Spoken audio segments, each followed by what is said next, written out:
बैठ गया, पानी पिया और आंखें मूंद ले। जब उसने आंख खोली तो एक शख्स उसके सामने बैठा था। बूढ़ा, खामोश, चेहरे पर नूर और सफेद लिबास, आंखें ऐसी गहरी जैसे अंदर पूरी दुनिया छपी हो। आरिफ चौंका। आप कौन हैं? बूढ़ा मुस्करा कर बोला, बस एक मुसाफिर, जैसे ताव, मगर यहां तो कई मील तक कोई भी नहीं।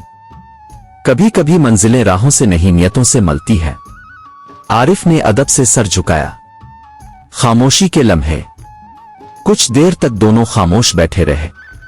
फिर बूढ़े ने कहा, ताव शहजादा था?